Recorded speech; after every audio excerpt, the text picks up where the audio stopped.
हाय दोस्तों, कैसे हैं आप लोग। उम्मीद है कि ठीक होंगे आप लोग। और आप लोगों के सामने हमारे चैनल में आप लोगों का स्वागत है। और आप लोगों के सामने मोटिवेट के लिए 2-4 लाइन लेके आ गई हूँ। और इसको देखिएगा, सुनिएगा और अपनी अपनी राय और अपनी अपनी कमेंट ज़रूर दीजिएगा और आप लोगों को शेयर करिएगा।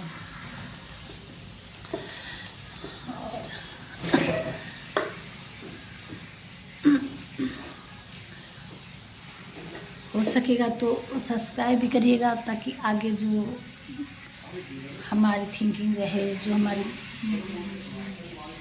मोटिवेट की कुछ लाइनें, कुछ शब्द डाले तो आप तक पहुंच पाए।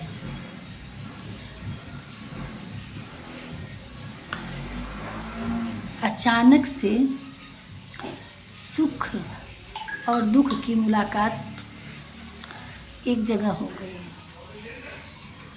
सुख और दुख ये हमारी आप ही से दोस्तों। थोड़ा बाहर शोर शराबा हो रहा है तो उसको इग्नोर करिएगा, हमारी बातों पे ध्यान दीजिएगा। अचानक एक मोड़ पे सुख और दुख दोनों एक जगह टकरा गए। दोनों में आपस में वार्तालाप हुई तो दुख बोला कि तुम तो बड़े लकी हो, तुम तो बड़े भाग्यशाली हो। लोग तुम्हें ही पाने की फिराक में रहते हैं, लोग तुम्हारी ही कल्पना करते हैं, हमको नहीं कोई पूछता है।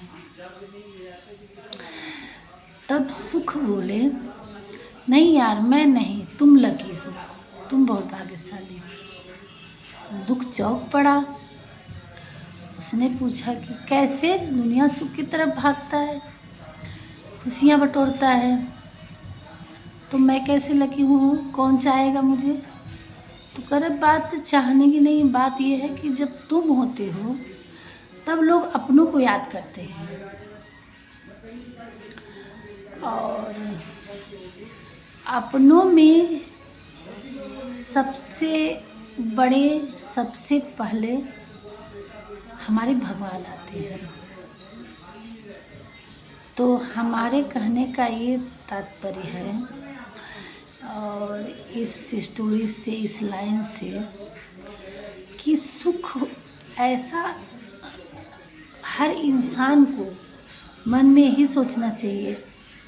काम कोई भी करो, ये नहीं भगवान कहते हैं कि आप 2 घंटे पूजा करो, 4 घंटे पूजा करो और हमें याद करो। जिस तरह से हमारे माँ बाप हैं, हमारे अपने हैं, उस तरह से हमारे भगवान हैं।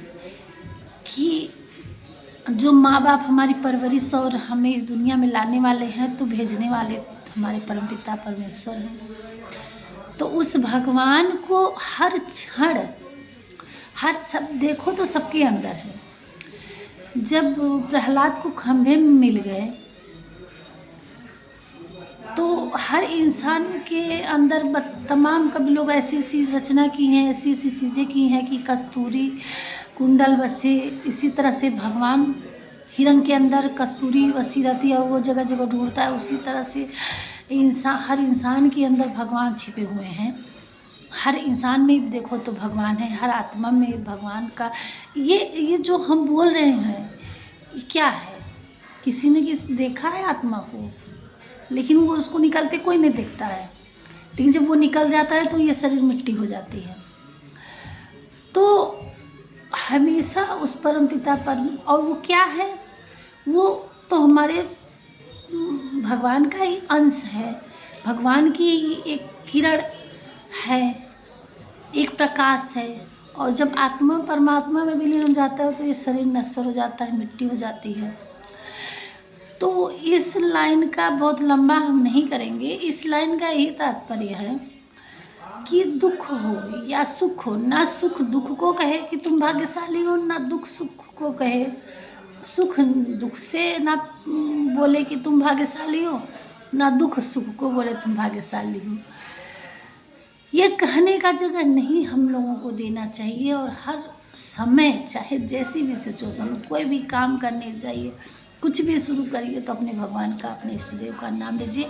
अब ये नहीं कहा गया है कि वो हिंदू मुस्लिम सिख ईसाई कौन भगवान है कौन अल्लाह, सबके जिस सब एक है, सबका मालिक एक कहा गया है, बचपन में ही सिखाया गया। तो हर ये उन्हीं के जिस तरह से हमारे श्री राम जी पैदा हुए, कृष्ण जी पैदा हुए, उसी तरह से सब में एक अपना एक प्रकाश भेज कर भगवान एक अपनी लीला रचे हैं। और जिस समाज में जहाँ पे एक दिव्य आत्मा आई और कुछ नकारात्मक लोगों को, कुछ निगेटिव लोगों को, कुछ गलत लोगों को ख़त्म किया, उस जगह में, उस समाज में उनको भगवान का रूप दिया गया है। और जब हम पत्थर में भगवान मिल जाते हैं तो इंसान में कैसे नहीं भगवान मिलते हैं। इसलिए इस सारी चीज़ों को देख करके हमें हर इंसान के अंदर भगवान का ही रूप देखना चाहिए। हाँ, कहीं कहीं सब लोगों के अंदर भगवान नहीं, कुछ लोग होते हैं जिसके अंदर गलत आचरण होता है, गलत आत्मा होती है, तो वो उसमें असुरी शक्तियाँ रहती हैं, उसमें नकारात्मक ऊर्जा होती है, तब वो गलत काम करते हैं। और ऐसी चीज़ों के लिए कुछ अच्छी आत्माएं होती हैं कि उनको सही रास्ता दिखाती हैं ताकि वो भी सही रास्ते पे चल सकें।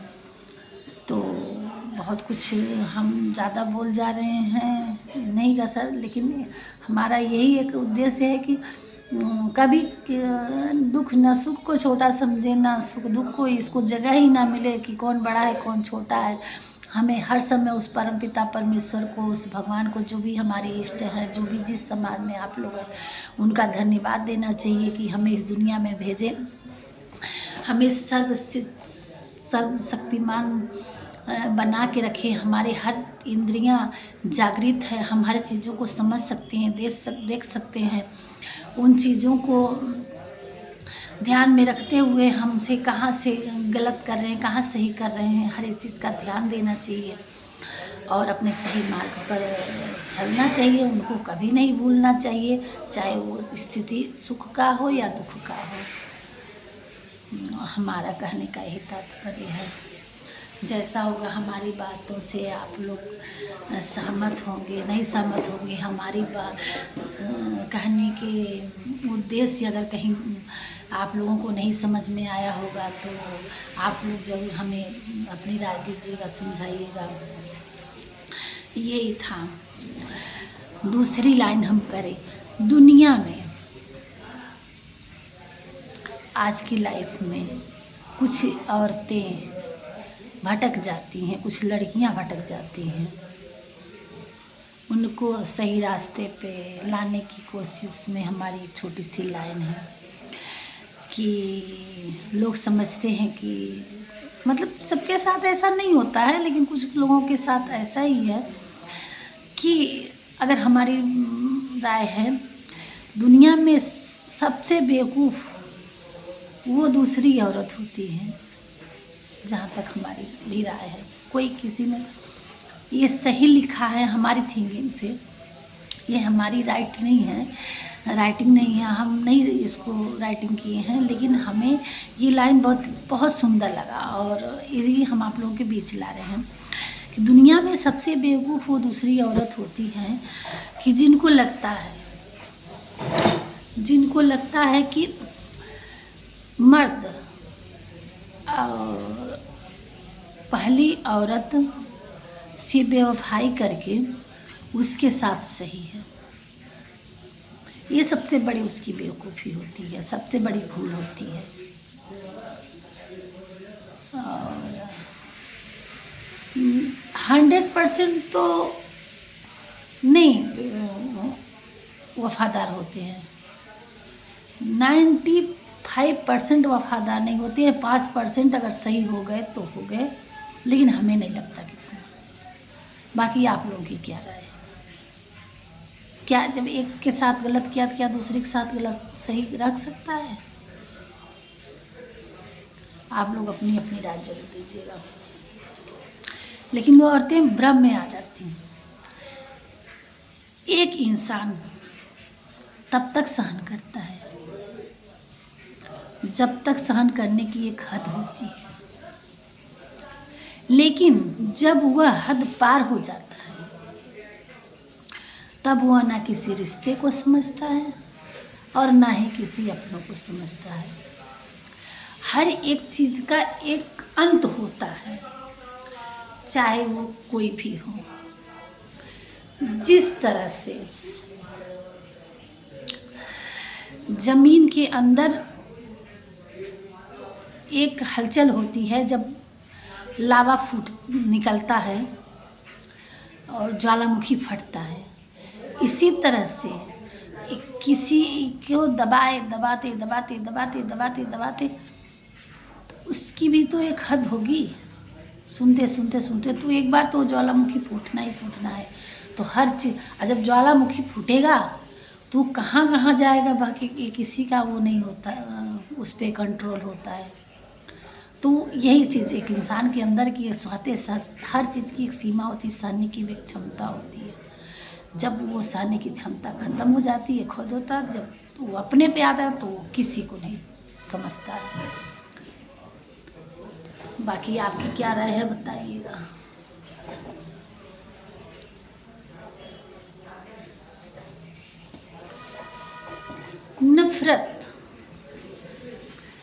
नफरत नहीं है किसी से।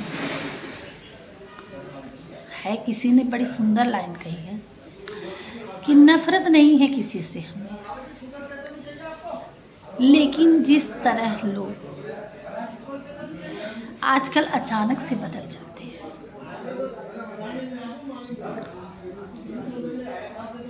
उस तरह से यही लगता है कि अकेले ही रहना बेहतर है।